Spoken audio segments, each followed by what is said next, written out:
అన్నది చూస్తే చూడొచ్చేమో, చూడకపోవచ్చు, అది వేరే విషయం. But no two cases are alike అని చెప్పి నా ఉద్దేశం.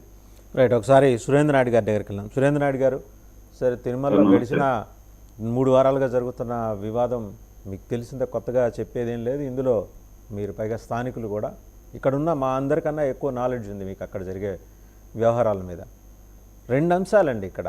నిన్న పవన్ కళ్యాణ్ గారు చేసిన ప్రస్తావన, దానికన్నా ముందర ఒకసారి చంద్రబాబు నాయుడు గారు అలాగే భువనేశ్వర్ గారిని శాసనసభలో వివాదంలోకి లాగి అవమానించినప్పుడు రెస్పాండ్ కానీ జూనియర్ ఎన్టీఆర్ గారు, అంటే ఇది మీ మీడియా నుంచి, మీ సోషల్ మీడియా నుంచి వస్తున్న వ్యాఖ్యలే, సోషల్ మీడియా డిఫరెంట్ ప్లాట్ఫామ్స్ మీద మీ వాళ్ళు పోస్ట్ చేస్తున్నారు.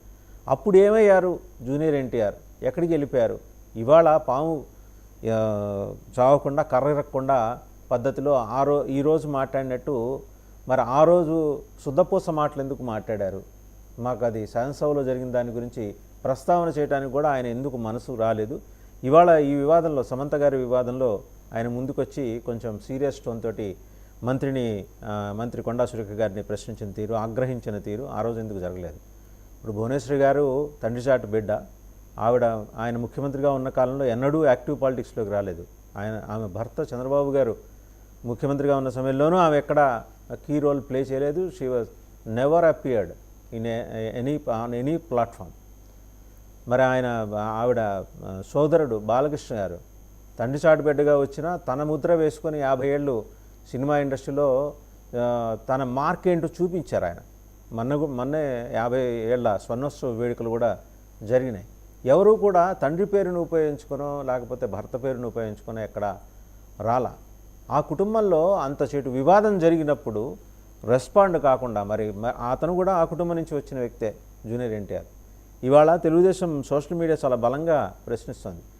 ఎన్టీఆర్ గారు ఏ కారణాల చేత, అంటే మీ దేవరికి మార్కెటింగ్ ఇంతకుముందు ప్రీ రిలీజ్ ఈవెంట్ జరగలేదు కాబట్టి ఇలాగ ఏదో ఒక కామెంట్ చేసో ట్వీట్ చేసో మళ్ళీ మీ మార్కెట్ మీరు పెంచుకునే కార్యక్రమంలో భాగంగా ఇలా మాట్లాడారా? మీకు నిజంగా అంత ప్రేమే ఉంటే, ఇండస్ట్రీ మీద అంత ప్రేమే ఉంటే, మరి అదే ఇండస్ట్రీలో మరి సూపర్ స్టార్ ఎన్టీఆర్, వారి కుటుంబంలో వారికి అవమానం జరిగినప్పుడు మీరు ఎందుకు రాలేదు?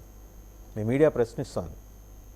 సార్, ముందుగా మీకు ప్యానల్లో ఉన్నటువంటి ప్యానలిస్టులకి అందరికి కూడా నమస్కారాలు. అదేవిధంగా 99 వీక్షిస్తున్నటువంటి ప్రేక్షకులకు నమస్కారాలు సార్. ఇప్పుడు మా సోషల్ మీడియా అనే కాదు సార్, ఇది సగటు ప్రతి ఒక్కరికి ఉన్నటువంటి బాధ.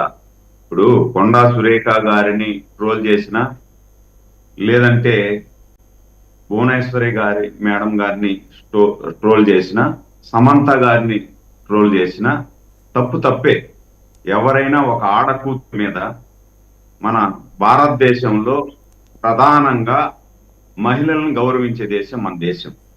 మహిళలను గౌరవించే దేశంలో ఒక చట్టసభలో, అంటే ఏదైతే భారతంలో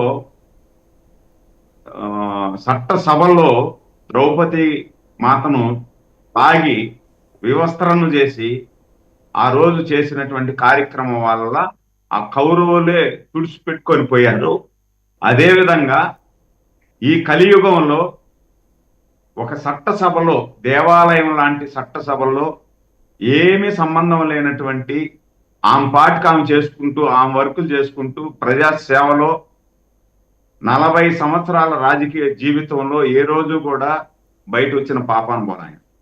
అదేవిధంగా వాళ్ళ తండ్రి గారు ఒక మంచి ప్రపంచవ్యాప్తంగా విశ్వవిఖ్యాత నట సార్వభౌముడిగా వెలిగిన రోజు కూడా ఆమె ఆ రోజు బయట రాల.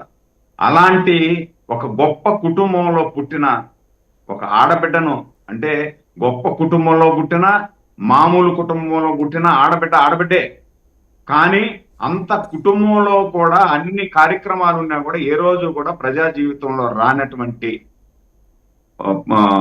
పబ్లిక్ గా ఎన్నికల్లో కానీ లేకపోతే ఇంకో దాంట్లో కానీ రానటువంటి ఒక తల్లిని పట్టుకొని ఇష్టానుసారం మాట్లాడినప్పుడు, అంటే నేను సమంతాను మాట్లాడినప్పుడు సమంతాను గురించి మీరు అపోజ్ చేయడం నేను తప్పు కాదు అని అది తప్పు అని నేను చెప్పట్లే. ఈ నోరు ఆ రోజు ఎక్కడికి వెళ్ళింది అని అడుగుతున్నాను. జూనియర్ ఎన్టీఆర్ఏ కాదు, సినీ పరిశ్రమలో ఉన్నటువంటి ఎదవలందరినీ కూడా అడుగుతున్నాను. నేను ఈ మాట ఎందుకు అడుగుతున్నానంటే, ఈ వెధవలు ఆ రోజు కానీ స్పందించుంటే ఈ రోజు ఈ ఎదవలకి ఈ గతి వచ్చుండేది కాదు.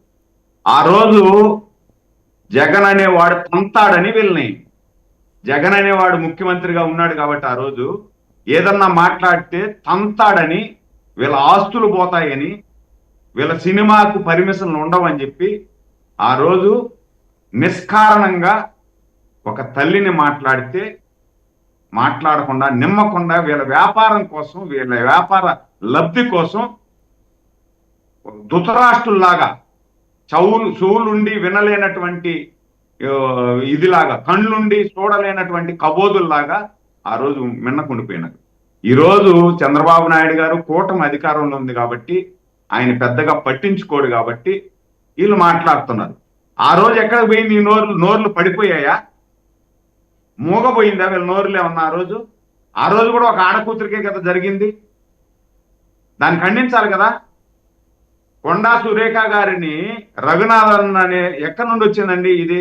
రఘునాథ్ గారు కొండా సురేఖ గారికి ఒక నూలు దండ వేశాడు. ఆ నూలు దండను బట్టి వీళ్ళు ట్రోల్ చేశారు అని ఆవేశంగా ఆమె ఏదో మాట్లాడి ఉండొచ్చు. కానీ ఆ మాటలు నేను సమర్థించడం లేదు. ఒక బాధ్యతాయుతమైనటువంటి పదవిలో ఉన్నప్పుడు మనం మాట్లాడే ప్రతి ఒక్క మాట ప్రజల్లోకి వెళ్తుంది. దాన్ని మనం చూసుకొని మాట్లాడి ఉండాలి. నేను అది దాన్ని సమర్థించట్లే. కానీ కొండా సురేఖను ట్రోల్ చేసినప్పుడు కూడా వీళ్ళు మాట్లాడాలి కదా. ఆమె కూడా ఆడకూతురే కదా. ఆ రోజు మాట్లాడలేదే. అంటే వీళ్ళ ఇంటికి వస్తే మాత్రమే, వీళ్ళకి సంబంధించిన వాళ్ళకి ఇంటికి వస్తే మాత్రమే ఆడకూతురు, మిగతా వాళ్ళు ఆడకూతురు కాదా? సమాజంలో బాధ్యతాయుతమైనటువంటి మీరు ఒక పౌరులుగా ఉండేటప్పుడు ఎవరికి అన్యాయం జరిగినా, ఎవరికి ఏమి జరిగినా ఖండించాలా, నిష్పక్షపాతంగా ఖండించాలా. మీరు ఆ రోజు ఖండించుంటే ఈ రోజు ఇది రాదు.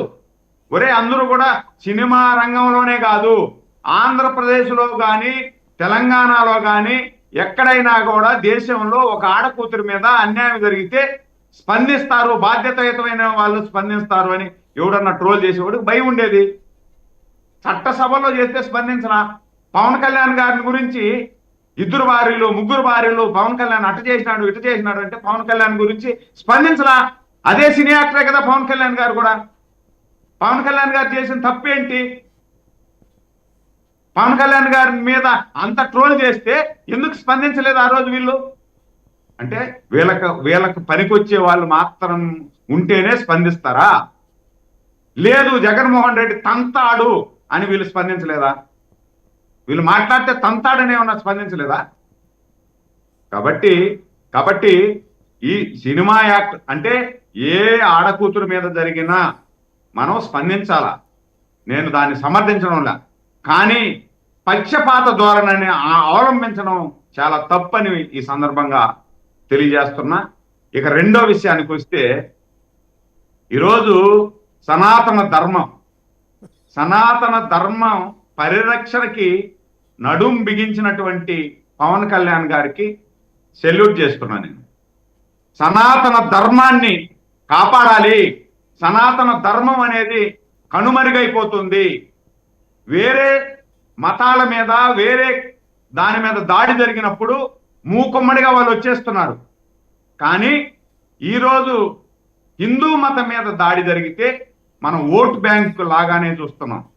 హిందూ మతాన్ని అడ్డంగా వేసుకొని వస్తే మనకు ముస్లిమ్స్ ఓట్లు వేయరేమో, క్రిస్టియన్స్ ఓట్లు వేయరేమో అనేది చూస్తున్నాం. కానీ ఇది సనాతన ధర్మం, మన హిందూ దేశం. ఇది హిందూ దేశంలో కూడా లౌకిక వాదంలో ఉన్నా కూడా, లౌకికవాదం అనేది మనలో ఉన్నటువంటి హిందువుల్లో ఉన్నటువంటి గొప్ప భావం వల్ల మనం లౌకికవాదాన్ని తీసుకొస్తున్నాం. మన మీద కొంచెం చిన్న చూపు చూసినా అన్ని మతాలని హక్కును చేసుకొని మనం ముందుకు పోతున్నాం. కానీ అన్ని మతాలని హక్కును చేర్చుకొని ముందుకు పోయే సందర్భంలో హిందూ మతము మైనారిటీ అయిపోతా ఉంది అనేది బాధ.